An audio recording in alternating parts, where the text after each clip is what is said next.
सुप्रभात प्यारे बच्चों। मैं कक्षा 9 की पाठ्य पुस्तक क्षितिज भाग 1 से आज आपको पद्य का पहला पाठ कबीर की साखियाँ एवं शब्द का ज्ञानार्जन कराऊंगा। ज्ञानार्जन आप समझते हैं कि आपको पढ़ाऊंगा। उससे पहले हमें कबीर के विषय में जानना होगा, कबीर का परिचय लेना होगा और उसके साथ में ही पाठ का भी परिचय लेना होगा। तो जैसा कि पाठ्य पुस्तक से जो एनसीईआरटी की पाठ्य पुस्तक है आपकी, इसको आप देख पा रहे होंगे, क्षितिज भाग 1, ठीक है, पाठ्य पुस्तक। इसके साथ में दो चीजें और आपको बताना चाहेंगे पाठ पढ़ाने से पूर्व में। आपने क्षितिज भाग 1 और कृतिका भाग 1 दो चीजें पढ़ी होंगी। क्षितिज भाग 1 पाठ्य पुस्तक है, जबकि कृतिका भाग 1 पूरक पुस्तिका है। अब आपके मन में एक जिज्ञासा जागृत हुई होगी कि हमने ये बात क्यों कही। गद्य और पद्य की विधाओं के साथ हिंदी के लिए कक्षा 9 के लिए आपकी पाठ्य पुस्तक क्षितिज भाग 1 गद्य और पद्य दोनों विधाओं को देती है। इसके साथ जो अन्य विधाएं हिंदी साहित्य और हिंदी भाषा के साथ जुड़ी हुई हैं, जो भाषायिक नियम है, व्याकरण है, वो व्याकरण के साथ मिल जाएगा आपको। लेकिन इसके अतिरिक्त जो भी आपको पूर्ति करेगा वो कृतिका होगी, कृतिका पाठ्य पुस्तक होगी। इसीलिए कृतिका पाठ्य पुस्तक को पूरक पुस्तिका का नाम दिया गया है। ठीक है, अब हम पहुंच जाते हैं अपने पाठ पर पहुंचने से पहले कबीर का जीवन परिचय देख लेते हैं। कबीर के जन्म और मृत्यु के बारे में अनेक किंवदंतियां प्रचलित हैं। कहा जाता है कि सन 1398 में काशी में उनका जन्म हुआ और सन 1518 के आसपास मगहर में देहांत। कबीर ने विधिवत शिक्षा नहीं पाई थी, परंतु सत्संगति, पर्यटन तथा अनुभव से उन्होंने जो ज्ञान प्राप्त किया था, उसके आधार पर भक्तकालीन निर्गुण संत परंपरा के प्रमुख कवि कबीर की रचनाएं मुख्यतः कबीर ग्रंथावली से संग्रहित हैं। किंतु कबीर पंथ में उनकी रचनाओं का संग्रह बीजक ही प्रामाणिक माना जाता है। कुछ रचनाएं गुरु ग्रंथ साहब से भी संकलित हैं। कबीर अत्यंत उदार, निर्भय तथा सद्गृहस्थ संत थे। राम और रहीम की एकता में विश्वास रखने वाले कबीर ने ईश्वर के नाम पर चलने वाले हरेक तरह के पाखंड, भेदभाव और कर्म कांड का खंडन किया। उन्होंने अपने काव्य में धार्मिक और सामाजिक भेदभाव से मुक्त मनुष्य की कल्पना की। ईश्वर प्रेम, ज्ञान तथा वैराग, गुरु भक्ति, सत्संग और साधु महिमा के साथ आत्मबोध तथा जगत बोध की अभिव्यक्ति उनके काव्य में हुई। कबीर की भाषा की सहजता ही उनकी काव्यात्मा की शक्ति है। जन भाषा के निकट होने के कारण उनकी काव्य भाषा में दार्शनिक चिंतन को सरल ढंग से व्यक्त करने की ताकत है। ये तो हो गया कबीर का परिचय। ठीक इसके बाद में आपकी पाठ्य पुस्तक से ही है। यहाँ संकलित साखियों में प्रेम का महत्व, संत के लक्षण, ज्ञान की महिमा, वाह आडंबरों का विरोध आदि भावों का उल्लेख हुआ है। पहले शब्द पद वाह आडंबरों का विरोध एवं अपने भीतर ही ईश्वर की व्याप्ति का संकेत है, तो दूसरे शब्द में ज्ञान की आंधी के रूप में सहारे ज्ञान के महत्व का वर्णन है। कबीर कहते हैं कि ज्ञान की सहायता में ज्ञान की सहायता से मनुष्य अपनी दुर्बलताओं से मुक्त होता है। इस तरह से अब आप बाह्य आडंबर जानना चाहेंगे। बाह्य मीन्स होता है बाहर से जो दिखावा किया जाता है, बाह्य आडंबर बाहर से दिखावा किया जाता है, ढोंग किया जाता है, उसे बाह्य आडंबर कहा जाता है। अब आ जाइए पाठ पर। पाठ की प्रमुख हैं साखियां। साखियां, पहली साखी, मान सरोवर सुभर जल, हंसा केल कराय, मुक्ता फल मुक्ता चुंगे, अब उड़ अनट न जाए। बताया कि मान सरोवर सुभर जल, मान सरोवर जहां जल का स्तर, एक भूखंड पर जो जल का स्तर है, ऐसे स्थान को मानस का सरोवर। आपने देखा होगा शरीर को क्या कहते, पहले तो लोगों को व्यक्ति और व्यक्ति को मनुष्य कहा जाता है, तो वही मानस मीन्स मनुष्य का जो शरीर है वो सुभर जल, पूर्णता जल से लबालब भरा हुआ है। इसमें हंसा केल कराय, प्राणी मात्र का जो हंस है, प्राण है, जो प्राण वायु है, तो ऐसे इस मानव शरीर में हंस के समान अपना केल कराए मीन्स अवगाहन कर रही है, मीन्स अपने को चला रही है, चलायमान है। मुक्ता फल मुक्ता चुगे, मोतियों को चुगने वाला हंस मोतियों को चुगता है, मीन्स अच्छे अच्छे को ही ग्रहण करता है, श्रेष्ठ को ही ग्रहण करता है। अब उड़ अनंत न जाए, ऐसे प्राणों का ये मानना है कि मैं इस मानव श्रेष्ठ मानव शरीर में ही रहूं और अन्यत्र उड़कर नहीं जाना चाहता है। दूसरा, प्रेमी ढूंढत मैं फिरो, प्रेमी मिले न कोई, प्रेमी को प्रेमी मिले सब विष अमृत होय। बताया प्रेमी ढूंढत मैं फिरो, मैं स्नेह करने वाला मीन्स कौन, प्राणवायु, वही श्वास जो ईश्वर अंश है प्राण। प्रेमी ढूंढत मैं फिरो, वो कह रही है, आत्मा तत्व तो कह रहा है कि मैं अपने समान ही दूसरे स्नेह वत्सल वाले को, स्नेही जन को ढूंढ रही हूं, आत्मा कह रही है। बट लेकिन कोई मुझे मेरे समान स्नेह करने वाला नहीं मिल रहा है।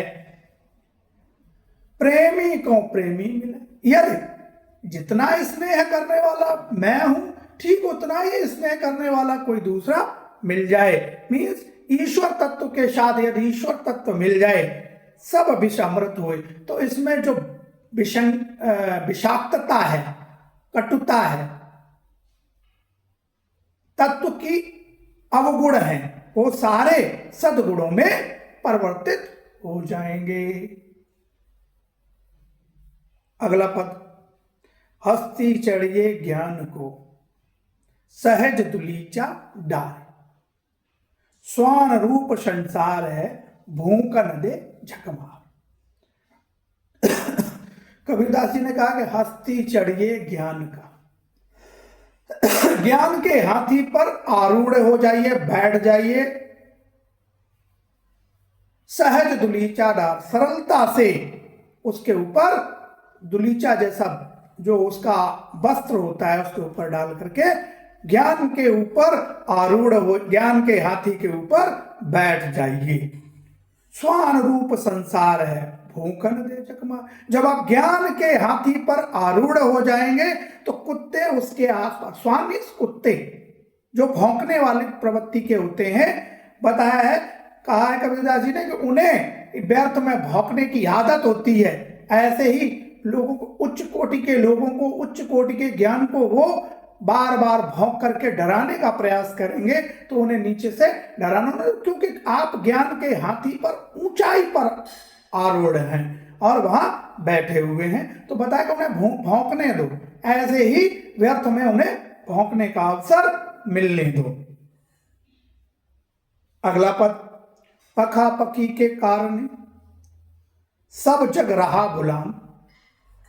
पखा पकी पक्ष का है, पक्ष मीन्स पक्ष, पक्ष एक माह में, सबसे पहले तो हमें ये जानना है कि माह में दिवस होते हैं 30 हिंदी के आधार पर, और उन 30 दिवसों को 2 पक्षों में बांटा गया है। अब आपको पक्ष ज्ञात करने होंगे। पहला है आपका शुक्ल, पहला है आपका कृष्ण पक्ष और दूसरा है शुक्ल पक्ष। तो कृष्ण पक्ष क्या है? जो अंधेरे का, काले रंग का, कृष्णता का परिचायक है, उसे कृष्ण पक्ष कहते हैं, अंधेरा भाग जिसे कहते हैं। पक्ष मीन्स 15 दिवस, सीधा सा आप याद रखें। और अगले पक्ष में फिर 15 दिवस होंगे, तो 15 कितने हुए? 30। तो बता कि लेकिन यहां दो चीजें हैं उस पक्ष से। पखापखी के कारणे, ये मेरे पक्ष का है, तो मैंने पक्ष इसलिए बता दिया, 2 पक्ष होते हैं एक माह में 30 दिन में, लेकिन यहां पक्ष दूसरे प्रति का है, अपने प्रति का और दूसरे के प्रति का। पखापखी के कारणे, यह मेरे पक्ष का है और वो मेरे विपक्ष का है। ये पक्ष का है और विपक्ष का है। इन दोनों कारणों से सब जग रहा भुलान, और पूरा जग ही, संपूर्ण संसार ही एक दूसरे से ईर्ष्या द्वेष जैसी भावना रखने लगा है और सबको भूल गया है, उस ईश्वर को भूल गया है। सबको भूल गया मीन्स उस ईश्वर को भूल गया। क्या कहा? पखापखी के कारण सब जग रहा भुलान, उस ईश्वर को भूल गया। निरपक हो के हरि भजय, निष्पक्ष होकर के, ये मेरा है, वो तेरा है, ये अपना है, वो पराया है, ये सब भूल करके यदि प्राणी क्या करे? निरपक हो के हरि भजय, यदि ईश्वर के नाम को याद रखे, ईश्वर को याद रखे, तो वही होता है संत। इस संसार में संत विशिष्ट जन होते हैं। बताया कि ऐसे लोग संत कहलाने के संज्ञा से जाने जाते हैं। आगे अब धर्म को भी देखो कितने अच्छे से दर्शाया है। हिंदू मुआ राम कहे, अगले पद में हिंदू मुआ राम कहे, मुसलमान खुदा है। हिंदू क्या कहते हैं? राम राम राम राम जपते हैं, ऐसा बताया कबीरदास जी ने। और मुसलमान खुदा खुदा खुदा खुदा खुदा कहते हैं। हिंदू मुआ राम कहे, मुसलमान खुदा है, कहे कबीर सो जीविता। कबीरदास जी कहते हैं कि ये दोनों जीवित नहीं है, इनके अंदर प्राण नहीं है, इनके अंदर ईश्वर तत्व तो नहीं है। क्यों? कहा कि कहे कबीर सो जीविता, जो दुई के निकट न जाए, जो हिंदुओं और मुसलमानों के मध्य न जा करके, जो केवल अपने ईश्वर को याद रखता है, अपने ईश्वरमय होता है, ईश्वरीय शक्ति को ज्ञात रखता है, वो वास्तविकता में मानव है और जीवित है। अगला पद, छठा पद, कावा फिर काशी भया, रामय भया रहीम, मोटा चून मैदा भया, बैठ कबीरा जी। बताया कि कावा फिर काशी भया, रामय भया रहीम। और जो कावा था, कावा से मतलब है पवित्र स्थान से, और काशी, दोनों पवित्र स्थानों को एक साथ बता दिया, कह दिया कि ये कैसे? कावा फिर काशी भया, काबा भी पवित्र स्थान है और काशी भी पवित्र स्थान है, ऐसा बताया। काबा फिर काशी भया और रामय भया रहीम। राम रहीम, राम और रहीम दोनों ईश्वरी, उस ईश्वर के नाम है। बताया कि दोनों मिल गए, दोनों एक हो गए, ईश्वर हो गए, ईश्वर को ही मान लो आप। काबा काशी हो गया, मीन्स काबा भी पवित्र स्थान और काशी भी पवित्र स्थान है। तो बताया पवित्र स्थान में बदल गए। और रामय भया रहीम, राम रहीम दोनों पवित्रता के लिए, आत्मा के लिए ईश्वरी तत्व के नाम हैं, इनको एक कर दिया गया, ईश्वर के नाम से याद किया गया। मोटा चून मैदा भया, और जिस तरह से ये दोनों ईश्वर के नाम से जाने लगे, पवित्र स्थान के नाम से जाने लगे, वैसे ही बताया कि मोटा चून मैदा भया। और ठीक उसी प्रकार जो आटा था वो थोड़े मोटे कड़ों में था, वो छोटे और महीन कणों में परिवर्तित होकर के मैदे के समान महीन हो गया। मीन्स ईश्वर ने अपना जो था विशिष्ट स्थान इस मानव शरीर में मैदे के रूप में बना लिया। बैड कबीरा जिम, और उसे लेकर के जिमना मीन्स खाने के लिए तैयार हो गया। ठीक उसी प्रकार ईश्वरीय तत्व को मानव शरीर के द्वारा याद किए जाने पर वो ईश्वरीय तत्व को में समाहित हो गया।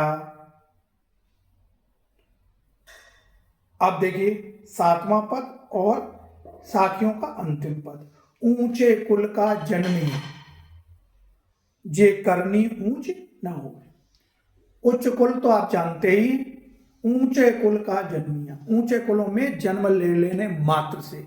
अब मैं कुल की विशेषताओं का वर्णन नहीं करूंगा, आप सब समझदार। ऊंचे कुल का जन्मिया, बड़ी जातियों में जिन्हें आप श्रेष्ठ कहते हैं, उच्च कुलीन कहते हैं, कुलीन जातियों में जन्म ले लेने मात्र से कोई व्यक्ति श्रेष्ठ नहीं हो जाता।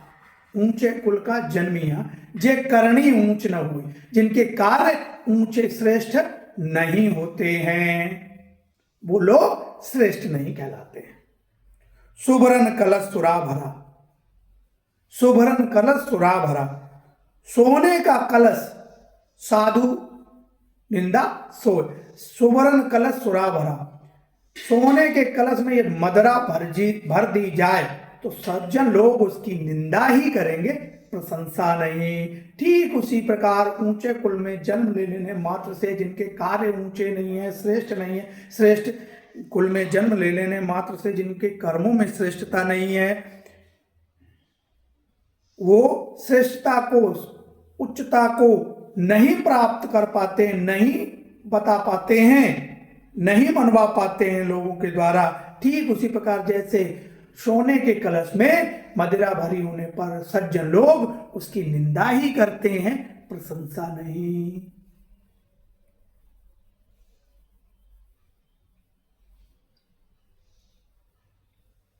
अब शब्द पद अगले दिवस में, ठीक है। कक्षा 9 के लिए आज इतना ही।